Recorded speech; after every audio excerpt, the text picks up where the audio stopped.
வித்ரு தொழுகையினுடைய குனூத் சம்பந்தமாக வரக்கூடிய ஹதீஸ் திர்மிதி போன்ற கிரந்தங்களிலே பதிவாக இருக்கக்கூடிய ஒரு ஹதீஸ் ஆகும்.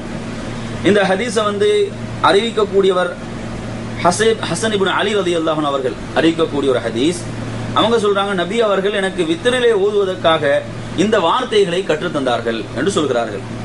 அல்லாஹும்ம ஹதினி ஃபீமன் ஹதைத் வஆஃபினி ஃபீமன் ஆஃபைத் வதவல்லனி ஃபீமன் தவல்லைத் وبارك لي فيما أعطيت وقني شر ما قضيت فإنك تقضي ولا يقضى عليك وإنه لا يذل من واليت تباركت ربنا وتعاليت اللهم اهدني فيمن هديت وعافني فيمن عافيت وتولني فيمن توليت وبارك لي فيما أعطيت وقني شر ما قضيت فإنك تقضي ولا يقضى عليك وإنه لا يذل من واليت تباركت ربنا وتعاليت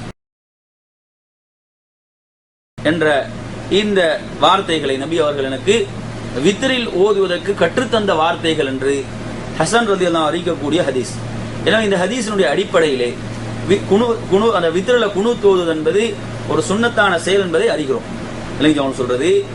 அதே நேரத்தில் நீங்க எடுத்தீங்கன்னு சொன்னா இந்த வித்ருடைய குனூத்தை பொறுத்தவரையில அதாவது வளமையாக்கி சஹாபாக்கள் வளமையாக செய்யல. என்ன செய்வாங்க, சில நாட்கள் ஓதுவாங்க, சில நாட்கள் விட்டு விடுவாங்க, இப்படி செய்யக்கூடியவர்களாக இருந்தார்கள் என்று பார்க்கிறோம். இந்த சஹாபாக்களுடைய இந்த செயலை வைத்து கூட அறிஞர்கள் என்ன தீர்ப்பு சொல்கிறார்கள் என்று சொன்னால், நபி அவர்கள் தொடர்ச்சியாக வித்தில் என்ன செய்யல, குனூத்தை ஓதவில்லை. குனூத் ஒருத்தருக்கு என்ன செய்யலாம், ஓதவும் செய்யலாம், சில நாட்கள் ஓதாமல் விடவும் செய்யலாம் என்றுதான் தீர்ப்பு வழங்குகிறார்கள். அது நபியுடைய சஹாபாக்களுடைய செயலை வைத்து தான் சொல்கிறார்கள்.